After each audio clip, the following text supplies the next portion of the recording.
Okay, ये question किसका है? ये भी CSIR नेट में आया था दिसंबर 2023 के पेपर में, और ये क्वेश्चन लीनियर अलजेब्रा से है।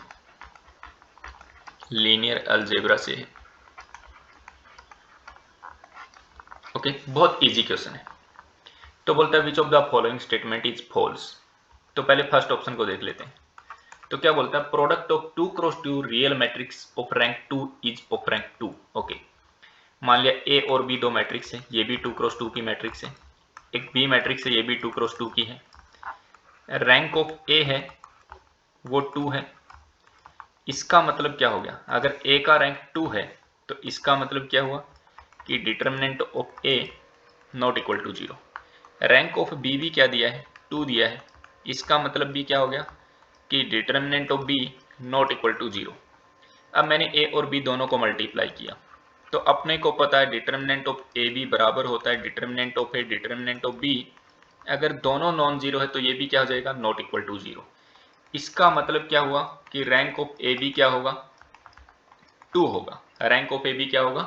2 होगा। तो पहली जो स्टेटमेंट है वो स्टेटमेंट सही है, बट आंसर पूछता है कि फॉल्स है या क्या, तो ये हम अपना गलत ऑप्शन है। ओके, सेकंड पर बात करते हैं।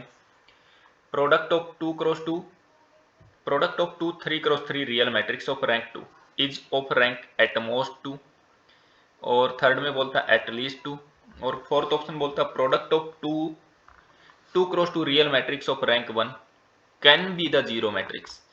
Can be the zero matrix, तो ये चीज देखने की, कैन बी द। ओके, तो अब फोर्थ ऑप्शन की बात कर लेते हैं पहले। तो दो मैट्रिक्स बनानी है जो 2 क्रॉस 2 की हो जिसका रैंक 1 हो। तो मैंने एक मैट्रिक्स बना लिया 1 0 0 0, और मैंने बी एक मैट्रिक्स बना लिया जो 0 0 0 1 है ना। ए बी का हमने मल्टीप्लाई किया, ए का भी रैंक 1 है, बी का भी रैंक 1 है, ठीक है। ए बी को मल्टीप्लाई किया तो क्या बनेगा? 0 0 0 0 बन जाएगा। हाँ, तो फोर्थ ऑप्शन क्या बोलता है? Product of 2 cross 2 real matrix of rank 1 can be the zero matrix. हाँ, बिल्कुल हो सकता है। हमने वो दो मैट्रिक्स फाइंड कर ली हैं जो 1 क्रॉस 1, ए और बी 2 क्रॉस 2 की मैट्रिक्स है और जिसका रैंक 1 है दोनों का, बट मल्टीप्लाई करें तो 0 आ रहा है, तो सही है। तो ये स्टेटमेंट सही है, बट ये ऑप्शन सही नहीं है। अब हम सेकंड और थर्ड की बात करते हैं। सेकंड और थर्ड में दिया कि 3 क्रॉस 3 की दो मैट्रिक्स हैं जिनका रैंक 2 है। अब उनके क्या बोलते हैं? उस प्रोडक्ट के ऊपर बात कर रहा है। एक में बोलता है कि प्रोडक्ट ज्यादा से ज्यादा 2 हो सकता है, एक में बोलता है कि प्रोडक्ट कम से कम 2 तो होगा ही होगा। तो हम दो मैट्रिक्स बनाते हैं 3 क्रॉस 3 की, है ना, सेकंड और थर्ड ऑप्शन के लिए, सेकंड और थर्ड ऑप्शन के लिए, है ना।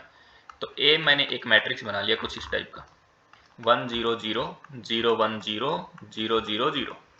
इस मैट्रिक्स का रैंक कितना है? 2 है, बिल्कुल। एक बी एक मैंने मैट्रिक्स बना लिया 0 0 0 0 1 0 0 0 1।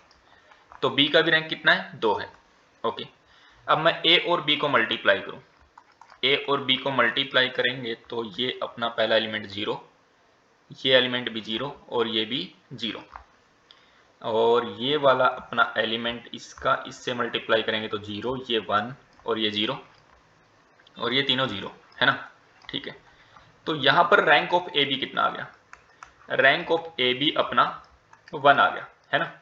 बट थर्ड ऑप्शन में क्या बोलता था? Product of 2 3 cross 3 real matrix of rank 2। अपने ए बी 2 रैंक की मैट्रिक्स थी, बी भी 2 रैंक की थी, बट ए बी का रैंक अपना 1 आया है। और ये क्या बोलता था कि रैंक एटलीस्ट 2 होगा। रैंक क्या होगा? कम से कम 2 होगा। 2 से कम नहीं हो सकता है, ज्यादा हो सकता है, बट अपना तो 1 आया। इसका मतलब ये ऑप्शन भी गलत है ना। तो फर्स्ट ऑप्शन गलत हो गया, थर्ड गलत हो गया, फोर्थ गलत हो गया, तो कौन बचा फिर? सेकंड ऑप्शन बचा। तो second is the right answer. Okay.